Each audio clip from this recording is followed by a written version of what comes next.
दो तरह के लोग होते हैं, वीक माइंडसेट वाले और स्ट्रॉन्ग माइंडसेट वाले। ये जो तुम्हारी हरकतें हैं ना, ये जैसे तुम हो ना, तुम अभी मेरी बातों से खुद को रिलेट करोगे। अगर तुम्हें लगता है तुम्हारे पास ना चीजें कहीं ना कहीं से आ जाएं, बस तुम्हारा काम चलता रहे, तो तुम एक उम्मीद के कैदी हो, एक लो माइंडसेट वाले इंसान हो तुम। और तुम्हारे साथ क्या होता होगा मैं तुम्हें बताता हूँ। तुम्हारा काम करने का बहुत मन करता होगा, बट अंदर से ऊर्जा नहीं आती होगी, तुम्हारे पास लक्ष्य नहीं होगा, तुम्हारे पास कोई टारगेट नहीं होगा, तुम्हारे उठने और सोने का कोई टाइम टेबल नहीं होगा, अनडिसिप्लिन्ड इंसान होगे तुम। तुम्हारे पास जब भी कुछ प्रॉब्लम आती है तो तुम लोगों को ब्लेम करते होगे, तुम एक्सपेक्टेशन बहुत रखते हो लोगों से। उम्मीद अपने आप से रखो, दूसरों से मत रखो। पहली चीज मैं आपको बता रहा हूँ, अगर आपको स्ट्रॉन्ग माइंडसेट इंसान बनना है और अपनी जिंदगी के लिए, अपने करियर के लिए तुम्हारा रास्ता बनाना है ना, सबसे पहले मैं तुम्हें बता रहा हूँ, उम्मीद छोड़नी पड़ेगी सबसे। अपने दिमाग को तो जो तुम बार बार बोलते हो ना अपने बारे में कि मेरी कोई मदद नहीं करता, मेरे साथ सब ऐसा करते हैं, तो तुम यहाँ पे एक कमजोर इंसान होने का स्टेटमेंट अपने सबकॉन्शियस ब्रेन को समझा रहे हो। तुम्हारे मन में ये क्यों नहीं आया यार कि अगर कोई मेरे साथ नहीं है तो मैं खुद के लिए खड़ा हूंगा, मैं खुद के लिए काम करूंगा, मैं डिसिप्लिन में नहीं हूं तो खुद को डिसिप्लिन में लाऊंगा? ये क्यों नहीं आया तुम्हारे मन में? क्योंकि तुम्हारे ब्रेन को गलत ट्रेंड किया गया है तुम्हारे ही द्वारा, जाने या अनजाने में। अब बात समझो ध्यान से, भिखारियों वाले एटीट्यूड से बाहर आओ। भिखारी वाले एटीट्यूड नहीं रखना अपने अंदर कि कहीं से हो जाता, कोई कर देता,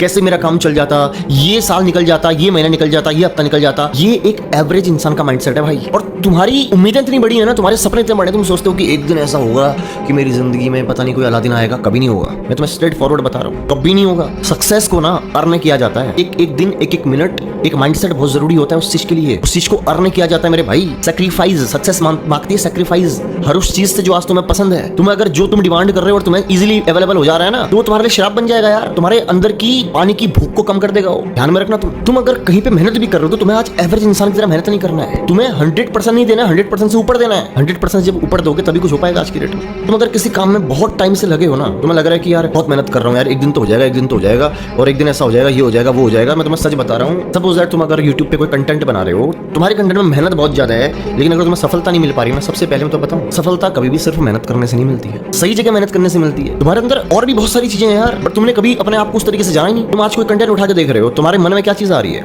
एक बंदा होता है जो कॉपी करने की सोचता है और एक बंदा क्रिएट करने की सोचता है, दोनों में बहुत बड़ा डिफरेंस है। तुम लोगों को जब देखते हो तुम्हारे अंदर क्या आता है? अरे यार आजकल ना मार्केट में ये चल रहा है, ये ट्रेंड चल रहा है और मैं इसकी तरह करूंगा तो मैं भी एक दिन सौरभ जोशी बन जाऊंगा, तो मैं भी एक दिन इतना बड़ा व्लॉगर बन जाऊंगा, तो मैं भी एक दिन एल्विश बन जाऊंगा। इन लोगों ने कभी भी ऐसा नहीं सोचा। एक और सच बताऊं, सफल इंसान तुम्हें इकलौता ही मिलेगा। दूसरा सौरभ जोशी मुझे दिखा के ढूंढ के दिखा दो, तुम दूसरा एल्विश ढूंढ के दिखा दो, भुवन बम ढूंढ के दिखा दो, दूसरा संदीप महेश्वरी ढूंढ के दिखा दो, तुम कोई भी दिखा दो, मुझे मिलेगा ही नहीं। पता है क्यों? क्योंकि ये लोग क्रिएटर है। जो इंसान ये माइंडसेट रखता है कि मुझे ना ट्रेंड को फॉलो नहीं करना है, मुझे कुछ ऐसा करना है कि वही ट्रेंड बन जाए, सोच का फर्क है, सोच का फर्क है। क्योंकि जिसको तुम कॉपी करने की सोच रहे हो वो भी तो किसी ने शुरू किया है ना, वो भी तो किसी ने शुरू किया है। ये थॉट तुम्हारे ब्रेन में क्यों नहीं आया? क्योंकि तुमने आज तक यही किया है, तुम भागे हो आसान चीजों की तरफ। तुमने अपने आप को एक वॉरियर की नजर से देखा ही नहीं, एक डरपोक की नजर से देखा है। तुम्हारे अंदर जो तुम्हारे लिए राय है वो इजीली चीजें अवेलेबल हो जाए मेरे को कैसे भी, ये राय है। क्रिएटर बनो, क्रिएटर। क्योंकि तुम्हारा जो वीडियो होगा ना, तुम्हारा जो थॉट होगा ना, तुम्हारा जो टैलेंट होगा ना, वो तुम्हारा होगा, उसे तुम जैसे चाहो वैसे मोड़ दोगे। लेकिन जब तुम किसी की तरफ बनने की तरफ जाते हो ना, तुम अपने आप को धीरे धीरे धीरे धीरे खोते चले जाते हो, क्योंकि तुम्हारा पूरा ध्यान ही उसकी तरफ बनने की तरफ चला जाता है। और एक वक्त के बाद 6 महीने 7 महीने 8 महीने के बाद तुम्हारे माइंड में आइडियाज नहीं आ पाते। पता है क्यों? क्योंकि तुमने अपना अभी तक कुछ क्रिएट ही नहीं किया था। सिर्फ मेहनत करनी जरूरी नहीं है मेरे भाई, सही जगह मेहनत करनी जरूरी है।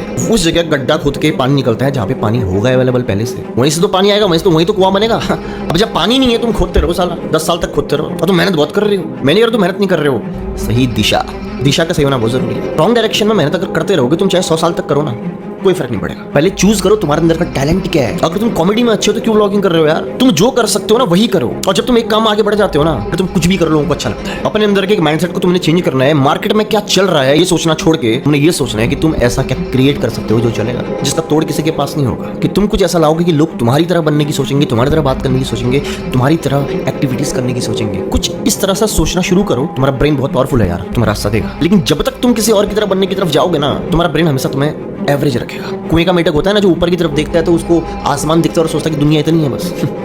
गलती से अगर कभी कुएं से बाहर आता है तो उसको समझ में आता है कि साला 50 साल तो मैं सिर्फ ब्रह्म जी रहा था, इस ब्रह्म जी रहा था कि दुनिया इतनी है, इसको नहीं उसको नहीं, बस आसमान कोई दिखी उतना रहा उसको। लेकिन जब वो कुएं से बाहर आया इत्तेफाकन, तो उसे समझ में आया दुनिया तो साली बहुत बड़ी थी। खुद की आइडेंटिटी को सर्च करो, खुद की रियल आइडेंटिटी को सर्च करो। अपने आप को कैसे पहचानना है, अपने आप को कैसे जानना है कि तुम्हारे अंदर क्या हिडन टैलेंट है, इसके बारे में अगर तुम्हें जानना है तो मैं तुम्हें अगली वीडियो में बताऊंगा कि खुद के अपने अंदर के टैलेंट को कैसे पहचानना है। लेकिन बताऊंगा तब जब कमेंट करोगे, और कमेंट्स अगर वाकई होंगे, हाँ बहुत ज्यादा मात्रा में चाहिए मुझे कमेंट्स।